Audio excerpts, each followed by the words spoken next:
बिस्मिल्लाहिर्रहमानिर्रहीम। अस्सलाम वालेकुम स्टूडेंट्स, कैसे हैं आप सब? उम्मीद करती हूँ आप सब बिल्कुल खैरियत से होंगे।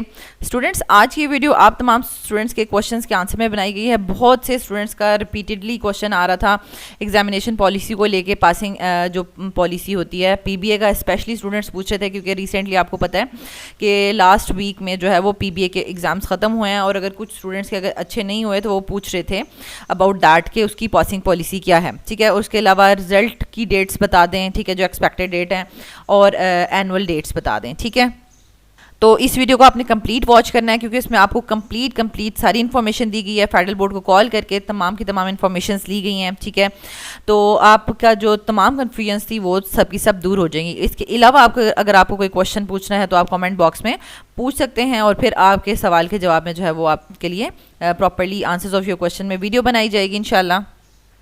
वीडियो स्टार्ट करने से पहले अगर आप इस चैनल पर नए हैं तो आप easycam4u.com वेबसाइट पे विजिट करें। ठीक है, और इसमें आपको यहाँ पर डिफरेंट टैब्स नज़र आएंगे डिफरेंट क्लासेस के, और यहाँ पर अगर आप फर्स्ट ईयर और सेकंड ईयर ओल्ड सिलेबस में से किसी को भी इम्प्रूव करना चाहते हैं, अगर आप फेल हैं और उसको पास करना चाहते हैं ब्रिलियंट मार्क्स से, ठीक है, 90% प्लस, और अगर आप इम्प्रूव करना चाहते हैं, फुल मार्क्स लेना चाहते हैं, तो यहाँ से आपको first year and second year की तमाम डिटेल्स मिल जाएंगी। और यहाँ पर आपको सक्सेस स्टोरीज़ का जो टैब नज़र आएगा, यहाँ पर आपको तमाम स्टूडेंट्स के जो है वो फीडबैक नज़र आते हैं जिन्होंने ये क्रैश कोर्स अवेल किया है। ठीक है, तो अभी आपके पास ऑलमोस्ट 4.5 मंथ है, मींस के 4.5 मंथ, 4.5 जो है वो मंथ है आपके पास कि आप अगर आपको किसी भी सब्जेक्ट के लिए लगता है, ये सिर्फ केमिस्ट्री की बात नहीं है, chemistry, bio, physics, maths, Urdu, English, जो भी आपको लगता है कि ये मेरा पेपर अच्छा नहीं हुआ, या आपको डेफिनेटली पता है कि ये फेल होने वाला चक्कर है, तो आपने क्या करना है कि अभी से उसकी प्रिपरेशन स्टार्ट कर दें। ठीक है, अभी ईद के कुछ 2-3 दिन गुजरेंगे, ठीक है, उसके बाद आपने प्रॉपरली उसकी जो है वो यानी स्केड्यूल बना के आपने उसकी प्रिपरेशन स्टार्ट करनी है, क्योंकि देखिए रिजल्ट के बाद जो है ना वो तकरीबन आपके पास 40-45 डेज होते हैं, 40 to 45 डेज होते हैं आफ्टर रिजल्ट। लेकिन अभी से अगर आप स्टार्ट कर देंगे तो आपके पास तकरीबन 4.5 मंथ है जिसमें आप ब्रिलियंट जो है वो प्रिपरेशन कर सकते हैं। तो स्टूडेंट्स, अगर रिजल्ट की डेट्स की बात की जाए, जो एक्सपेक्टेड डेट्स हैं, तो देखें जो आपके पास 9th 10th का, अगर मैं आपको बताऊं 9th 10th का तकरीबन जो है पिछले साल 12 जुलाई को जो है वो रिज़ल्ट आया था। ठीक है, 12 जुलाई को आया था रिज़ल्ट, और इसका जो सेकंड एनुअल था वो तकरीबन आपकी डेट बनती है 10 सितंबर से, इसके जो है वो सेकंड एनुअल्स स्टार्ट हो गए थे। ठीक है, और अभी भी आप कह लें कि तकरीबन 1.5 मंथ आपके रिज़ल्ट को बाकी है, यानी जुलाई की आप कह लें कि तकरीबन 10 to 15 के दरमियान में जो डेट है, तकरीबन 1-2 दिन ऊपर नीचे हो सकते हैं। ठीक है, तो ये आपका रिज़ल्ट आएगा। अभी आपका पूरा जून का महीना और फिर जुलाई के तकरीबन 10 दिन जो है वो बाकी हैं। आप जो है दुआएं कर सकते हैं, जिनके पेपर्स अच्छे नहीं हुए वो उनकी अभी से प्रिपरेशन कर सकते हैं। ठीक है, तकरीबन आप कह लें कि 1-1.5 महीना अभी भी रिज़ल्ट में बाकी है। अच्छा, अगर हम फर्स्ट ईयर सेकेंड ईयर की बात करें तो उसका लास्ट ईयर जो है वो आपके पास 23 जो है अगस्त, ठीक है, उसको रिज़ल्ट आया था, और आपका जो सेकंड एनुअल था वो जी 16 अक्टूबर से सेकंड एनुअल स्टार्ट हुए थे। तो तकरीबन देख लें तकरीबन 2 महीने से कुछ दिन ही कम है, ऑलमोस्ट 2 मंथ्स मिल गए थे। ठीक है, सेकंड एनुअल तक, और लेकिन अभी से जो स्टार्ट करेगा वो 4.5 मंथ बल्कि उनको भी होंगे, वो अच्छे से प्रिपरेशन कर सकते हैं, बल्कि ज़्यादा है।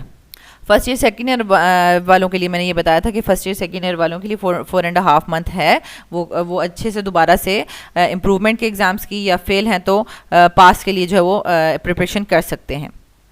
अब ज़्यादातर स्टूडेंट्स का जो क्वेश्चन था वो पीबीए वाले क्वेश्चंस के लिए था कि मतलब पीबीए मार्क्स कंबाइन होंगे या नहीं होंगे। ठीक है, जैसे एचएसएससी 1 और 2 जो अभी हो रहे हैं उनका पूछ रही हूँ, दोनों ईयर का पीबीए कंबाइन होगा। मतलब ये हिजाब है, उन्होंने क्वेश्चन किया है, तो हिजाब और बाकी तमाम स्टूडेंट्स भी ये सुन लें कि पीबीए कंबाइन नहीं होगा। पीबीए के जो मार्क्स हैं वो कंबाइन नहीं मिलेंगे आपको। फर्स्ट ईयर पीबीए में भी कम से कम 5 नंबर लेने हैं। ठीक है, ज़्यादा है तो कोई मसला नहीं है, 15 तो अच्छी बात है, लेकिन फर्स्ट ईयर में 15 नंबर लेके आप ये मत सोचें कि आपने 12th में 0 नंबर लेने हैं, नहीं, उसमें भी कम से कम आपको 5 मार्क्स आप लेंगे ही तो ही आप जो है वो पास कंसिडर होंगे। और अगर कोई स्टूडेंट पीबीए में फेल है तो उसका पूरा सब्जेक्ट फेल कंसिडर किया जाएगा। ठीक है, फॉर एग्जांपल एक स्टूडेंट है वो पीबीए में फेल हो गया है, ठीक है, तो अब आप उसकी मार्कशीट आएगी, समझो कि लिखा हुआ है केमिस्ट्री, उसके आगे फेल लिखा आएगा, ठीक है। अब वो कहेगा थ्योरी में तो मेरे अच्छे नंबर हैं, लेकिन आप पीबीए की वजह से फेल हो चुके हैं, ठीक है। अब आपको दोबारा से एडमिशन भेजना है, लेकिन उसमें एडमिशन में लाइक आप बता सकते हैं कि आपकी थ्योरी पास है, तो आपको हो सकता है कि सिर्फ पीबीए का आ जाए, लेकिन ऐसा होता नहीं है। मोस्टली जब भी स्टूडेंट की डेट शीट्स वगैरह देखी गई तो उसमें स्टूडेंट्स को दोनों ही डेट शीट आ जाती है, यानी थ्योरी की भी डेट आ जाती है और पीबीए की भी डेट आ जाती है, ठीक है।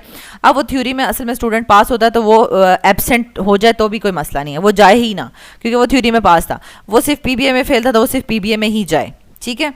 तो क्योंकि बहुत सारे स्टूडेंट्स ने इस तरह से किया था ड्यूरिंग इन्वेजिलेशन, जब पीबीए पेपर था 9th 10th वगैरह का, तो हॉल ऑलमोस्ट खाली ही होता था, ठीक है। कुछ चंद स्टूडेंट बैठे होते थे। अब मतलब हम परेशान कि इतनी ज़्यादा मतलब रोल नंबर स्लिप आई हुई है और उसमें से चंद स्टूडेंट्स बैठे हुए हैं, तो उसमें ये था कि ये स्टूडेंट्स तमाम के तमाम पीबीए में पास थे, थ्योरी में फेल थे, इसलिए वो थ्योरी का पेपर तो देकर गए हैं, लेकिन पीबीए में कोई भी नहीं आया, क्योंकि सब के सब पास थे। सिर्फ जो फेल स्टूडेंट्स थे वही जो है, या कुछ जो इम्प्रूव करना चाह रहे होंगे, सिर्फ वही जो है वो अटैम्प्ट कर रहे थे।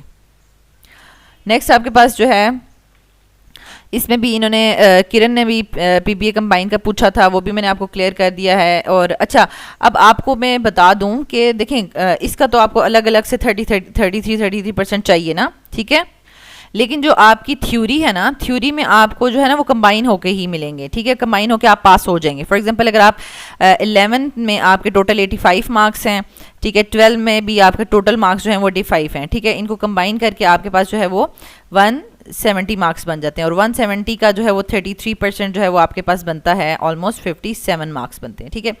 अब हम अगर देखते हैं कि एक स्टूडेंट ने जो है वो फर्स्ट ईयर में ले लिए हैं 50 मार्क्स लिए हुए हैं, और सेकंड ईयर में वो तकरीबन 10 मार्क्स ले लेता है, ठीक है, थ्योरी में, तो इन दोनों को कंबाइन करके इसके 60 बन जाते हैं, ठीक है, वो पास हो जाएगा, ठीक है, कोई मसला नहीं है। वो थ्योरी में इसी तरह कंबाइन वाली पॉलिसी चल रही है, लेकिन पीबीए में नहीं चल रही, ओके। लेकिन आपने अटैम्प्ट ज़रूर करने जाना है। जैसे कि अगर एक स्टूडेंट है, उसके पहले ही फर्स्ट ईयर में 60 मार्क्स हो गए हैं, अब वो कहे कि मैं तो 60 हो गए, मैं सेकंड ईयर में जाता ही नहीं हूँ अटैम्प्ट करने, नहीं, आपने जाना होगा, आपने अटैम्प्ट करना होगा। आप बेशक 0 मार्क्स भी लेकर आ जाए ना, आप फिर भी पास ही कंसिडर होंगे, क्योंकि टोटल जो है वो आपका पास हो जाएगा। लेकिन ऑब्वियसली बात है, 0 तो कोई भी नहीं लेकर आता, कोई 8-10 नंबर तो आ ही जाते हैं, ठीक है, तो वो आपका जो है वो इस तरीके से हो जाएगा, लेकिन आप जो है एब्सेंट नहीं हो सकते। नेक्स्ट आपके पास है कि अच्छा, एक स्टूडेंट ने ये क्वेश्चन किया कि मतलब हमने ना बबल फिल नहीं किए, रोल नंबर लिखा था, जो आपका पेपर होता है उसमें रोल नंबर लिखा है, ठीक है, लेकिन बबल फिल नहीं किया। अब कुछ स्टूडेंट्स इतनी बेवकूफ़ी करते हैं कि वो रोल नंबर भी नहीं लिखते और बबल भी फिल नहीं करते, ठीक है, बबल भी फिल नहीं किया हुआ। तो अच्छा, अब क्या होता है कि आपने बबल फिल नहीं किया तो कोई मसला नहीं है, आपका टीचर ने मतलब देखा होगा कि ये इन्होंने रोल नंबर लिखा हुआ है, ठीक है, क्योंकि मैंने खुद इन्वेजिलेशन की हुई है। कुछ स्टूडेंट्स इस तरह की हरकतें कर जाते हैं, उनको भूल जाता है, तो हम देखते हैं कि रोल नंबर लिखा हुआ है तो हम खुद से जो है वो बबल फिल कर लेते हैं, ठीक है। और कुछ स्टूडेंट्स तो इतनी गलती कर देते हैं कि वो रोल नंबर भी नहीं लिखते और बबल भी फिल नहीं करते, तो अब उनकी बिल्कुल ब्लैंक शीट होती है। लेकिन फिर है टीचर्स को बहुत ज़्यादा स्ट्रगल करनी पड़ती है।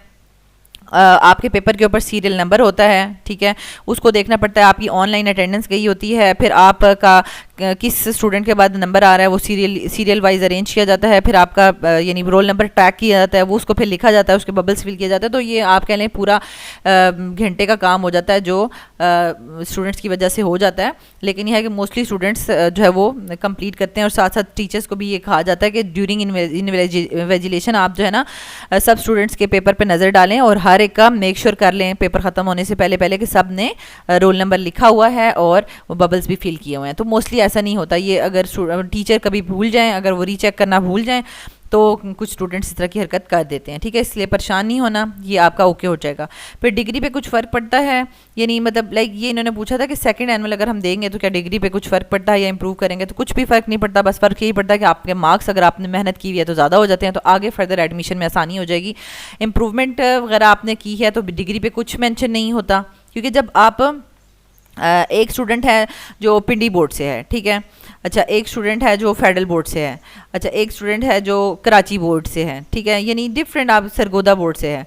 अच्छा, अब क्या है कि डिफरेंट बोर्ड के स्टूडेंट्स अगर एक मेडिकल कॉलेज में अप्लाई करते हैं तो अब क्या मतलब हम ये चीज़ अरेंज करेंगे कि नहीं फेडरल बोर्ड को जो है ना इस नंबर पे रखें, कराची बोर्ड को इस नंबर पे रखें, उसके बच्चों को पहले एडमिशन दें, नो, कुछ भी नहीं होता, ना बोर्ड मैटर करता है और ना ये चीज़ मैटर करती है कि आपने कितनी दफ़ा इम्प्रूव करके यहाँ तक पहुँचे। एक स्टूडेंट है वो 3 दफ़ा या 4 दफ़ा इम्प्रूव करके जो है उसने पूरे नंबर ले लिए, ठीक है, उसके 85 में से 85 ही आ गए, ठीक है। पहले उसके अगर 60 थे, उसने इम्प्रूव किया 70 हो गए, फिर उसने कहा मैंने फिर इम्प्रूव करना है, उसके फिर 80 हो गए, फिर उसने कहा मैंने फिर इम्प्रूव करना है, फिर उसके 85 हो गए, उसने 4 दफ़े इम्प्रूव किया, कोई मसला नहीं है। फेडरल बोर्ड कहता है आप करें, जितनी मर्जी दफ़ा करना है आप करें, ठीक है। तो आपका ना डिग्री में मेंशन होता है कि आपने इम्प्रूव किया है, ना ही आपको बोर्ड के अकॉर्डिंग जो है वो पीछे किया जाता है या कुछ भी। आपके मार्क्स इंपॉर्टेंट होते हैं, वो मार्क्स की वजह से ही आपका मेरिट बनता है और आप आगे जाते हैं, ठीक हो गया। अच्छा, एडमिशन जो है कॉलेज से भेजना होगा या ऑनलाइन, आप दोनों तरीके से भेज सकते हैं, लेकिन जब आप फॉर्म फिल करेंगे तो वहाँ पे आपका जो कॉलेज था जिसमें से आपने किया होता है, पढ़ा होता है, तो उसका आप मेंशन करते हो नाम के मैंने इस कॉलेज से पढ़ा है, ठीक है। तो आपका जो मार्कशीट या आपकी सनद आएगी, ठीक है, सर्टिफिकेट, तो उस पर आपका कॉलेज का नाम ही मेंशन होगा, ठीक हो गया। और सेकंड एनुअल कब होंगे वो मैंने बता दिया है, ठीक है, ऑलमोस्ट आप 1-2 दिन आगे पीछे वही होता है। अच्छा, ये नहीं, उन्होंने कहा कि अगर हम स्टूडेंट प्राइवेट हो जाएगा या कॉलेज का नेम मेंशन होगा, मतलब अगर हम प्राइवेट भेजेंगे तो प्राइवेट हो जाएगा, नहीं प्राइवेट भेजेंगे तो प्राइवेट नहीं होगा, ठीक है। उस पर भी क्योंकि कुछ स्टूडेंट्स ने बताया है कि हमने प्राइवेट ऑनलाइन अप्लाई किया था, लेकिन हमारी जब मार्कशीट आई है उन्होंने शो किया है कि ये देखिए हमारे इस पे उन्होंने कॉलेज का नाम ही लिखा हुआ है, क्योंकि फॉर्म पे हमारा कॉलेज का नाम ही मेंशन था, ठीक हो गया। तो स्टूडेंट्स, इसके अलावा भी अगर आपको कोई क्वेश्चंस हैं जो आपके माइंड में हैं और जिसमें आपको कन्फ्यूजन है, तो आप जो है वो कमेंट में उसको पूछ सकते हैं, आपके कन्फ्यूजन को इंशाल्लाह दूर किया जाएगा। Thank you so much students for watching this video. अगर आपको ये वीडियो अच्छी लगी है तो इसको लाइक भी कर दें, चैनल के बटन को सब्सक्राइब कर दें और बेल के आइकन को ज़रूर प्रेस कर दें, ताकि न्यू आने वाले जो वीडियोज़ हैं उनका नोटिफिकेशन आपको टाइम पे मिलता रहे। अल्लाह ताला आपको बहुत आसानियाँ अता फरमाएं और आसानियाँ तकसीम करने का शर्फ अता फरमाएं। आमीन।